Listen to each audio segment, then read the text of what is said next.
No, this isn't Honda's second generation Amaze. Okay, what I meant was this isn't just a sub-4 meter sedan from Honda. The Amaze is a lot more.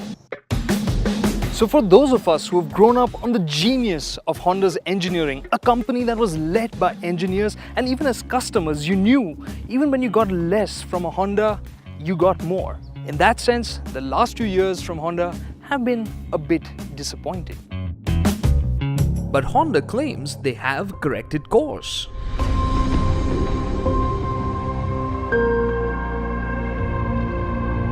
So the Amaze, it's an answer. And the questions are, first, is Honda ready to jump to the front of the sub-4 meter sedan pack? And secondly, is Honda ready to be Honda once again? So let's find out. And for that, we need to know, does it feel more upmarket? With the first generation Amaze, until the facelift came around, the experience in the cabin was really quite disappointing. But now, with this second generation Amaze, things have changed.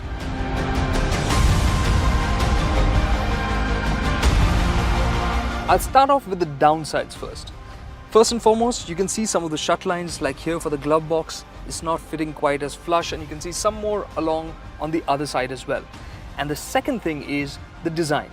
Now, this isn't something that will put you off, but it takes some getting used to as well.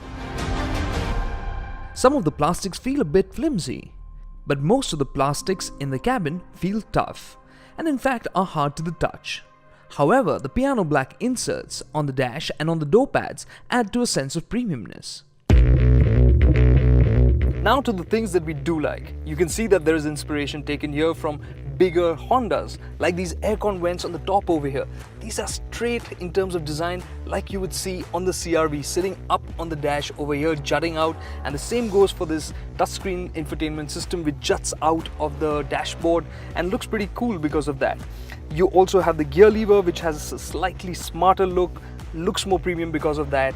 And then you have the steering wheel, a new design, looks chunky, feels nice in your hands, and of course you've got controls here for your music system, telephony, and even for the cruise control. The buttons work well, but a small thing here, you can see that the fonts look a little fuzzy in here. The plastic quality doesn't seem as clear and crisp as it should have been.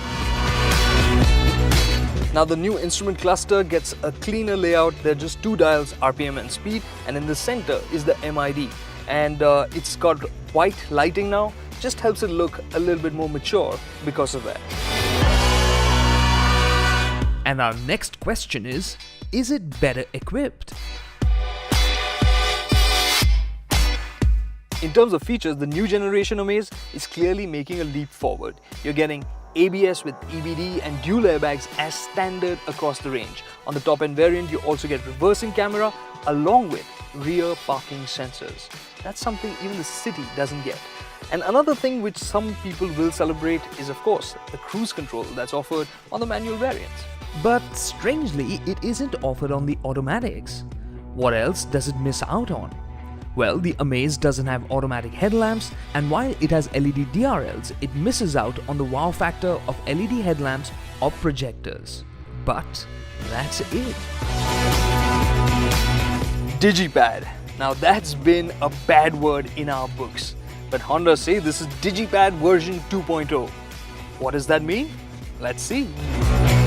One thing we can tell you is the touch responsiveness is good, and we bumped up the brightness on this, and along with that it just becomes easier to see even in bright sunlight, and the colors look richer. And of course this gets Android Auto and Apple CarPlay. The music system comes with 4 speakers only though. However, the infotainment system packs in a smart user interface that allows you to easily set up audio quality, which was alright. Additionally, it also packs in inbuilt maps. And there's more. This being a Honda, practicality is very important, which is why you get lots of storage spaces here. You've got 2 cup holders here, another place to store phones or coins, and you have 2 USB charging points here.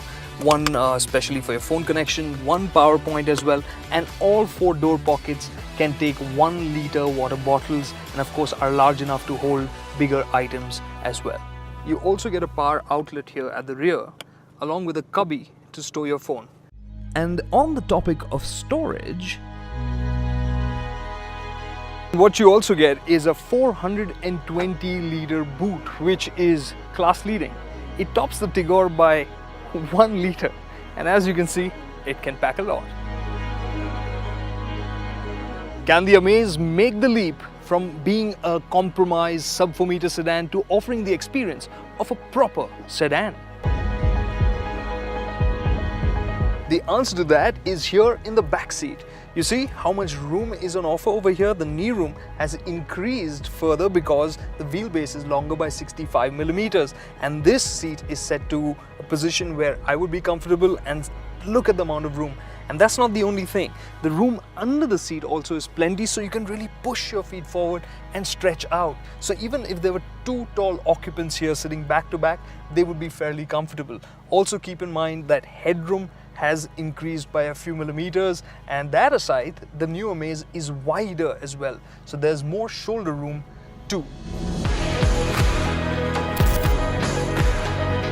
Now the seats by and large are generous, and the back is scooped out so you get a good amount of support even for wider frames. The only thing missing here is that the headrest isn't adjustable. This is a fixed headrest and the cushioning is a bit soft, so getting comfy on that would be a bit tricky. Of course, it has an armrest with 2 cup holders. We haven't forgotten. Yes, there are no aircon vents for the second row of seats, but Honda has upgraded the compressor for the cooling on both the petrol and the diesel significantly, so much so they say that this can tackle Indian summers easily now. And in our experience, it's not been terribly hot here right now in Bangalore, but it has cooled the cabin quickly, and we even haven't dialed it up all the way up to get the cabin cool.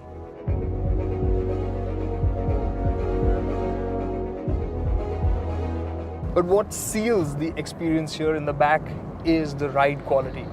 Now this newer platform is lighter, it's stiffer, suspension has been completely reworked, and the result is go over really bad stuff and you don't feel it. Those 15-inch wheels, the slightly altered geometry for the suspension, everything helps in soaking up the bumps better, and that just makes this a nicer backseat to be in. now let's get to the business seat. And while the suspension is capable of keeping the raw stuff away from you, letting you just float over it all, at the same time, at highway speeds, this feels composed and confident. In terms of its high-speed confidence, this feels like a car that's bigger than 4 meters. It's nice to see that the details have been taken care of with the Amaze. The steering feels light at low speeds, weighs up at high speeds, and lets you know what's happening at the front wheels, which always makes it nicer to drive over longer distances and gives you more confidence. The only thing you need to get used to is the brake pedal, as the bite comes in only as you push a bit deeper than expected. And now the engines. Honda continues to offer the 1.2-litre petrol. This is offered with a CVT transmission or a 5-speed manual. We focused on the manual transmission variant.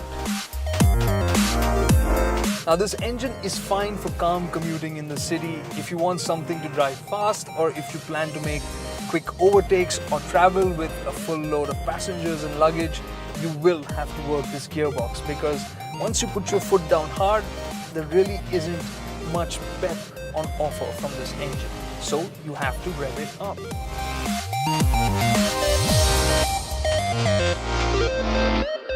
But on the upside, it feels smoother and quieter now. And talking about noise levels, Honda's 1.5-litre iD-Tech diesel engine is offered here as well. But now it's starting to feel like a Honda. Okay, the diesel, surprise, it's not loud and gruff anymore. Sure, it's not whisper quiet either. You know it's a diesel under the hood, but it's not annoying.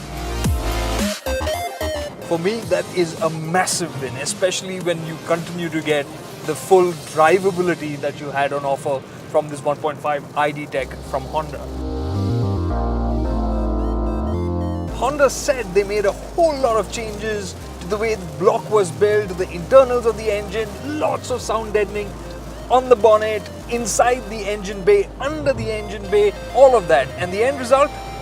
Yup, this doesn't feel annoying anymore. Of course, you know it's diesel under the hood, but the lower levels of noise, along with that excellent drivability that it always had, makes this a likable drivetrain now. It's got the punch on the open roads too, and the new 5-speed gearbox is slick to use. However, top speed remains capped to an indicated 145 km/h even now. If we had to recommend a manual in the Amaze family, it would have to be the diesel. It can do city duties just fine, it can do highway duties just fine, with or without a full load of passengers, and of course, it is frugal. So what remains?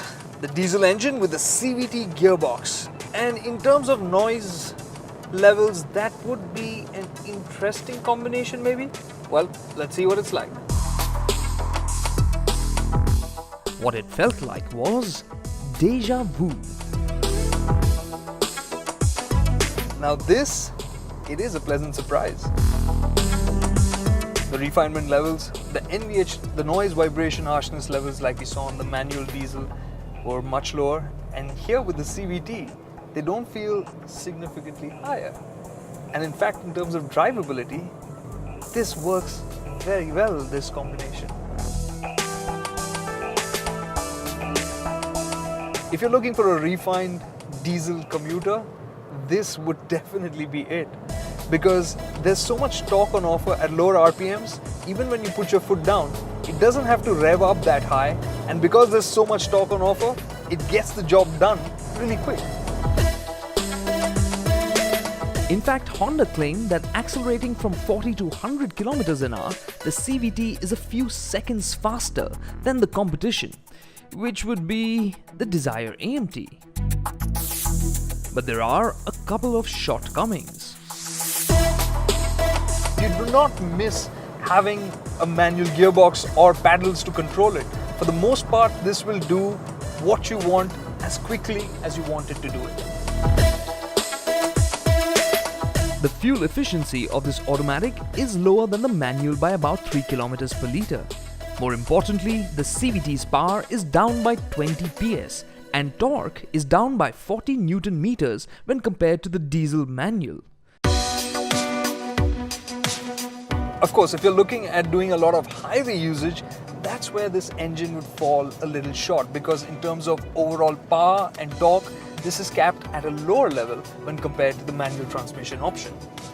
Now, if you choose to opt for the diesel CVT, keep in mind that it's only available in the V variant, which is one below the overall top-end version, which is the VX, and this is to keep the price on the right side of 10 lakh rupees. So what do you miss? You don't get the touchscreen infotainment system, no reversing camera. Of course, the diesel CVT does not get paddle shifters, and yes, there's no cruise control on offer either. And that is going to be quite disappointing for what is likely to be the most expensive Amaze you can buy. So the Amaze sets new benchmarks in some areas and scores very high in others. Basically, it can't be ignored. But to really make a mark, it needs to be priced alongside the very capable Dzire and not above it. So the two key questions, the Amaze has answered them quite clearly. For sure, this Honda deserves to be towards the front of the sub 4 meter pack. It has everything that it needs in terms of spaciousness, the ride comfort, the features, and definitely the sense of premiumness on the inside. Along with that, it is very practical with the diesel engine options, and of course now the CVT on offer as well. What it lacks a bit is on the petrol front. That engine is just fine for city commuting, so if you're looking for something peppy, this won't quite cut it. And on the second front, the Amaze shows quite clearly that Honda is taking the right steps towards being Honda once more.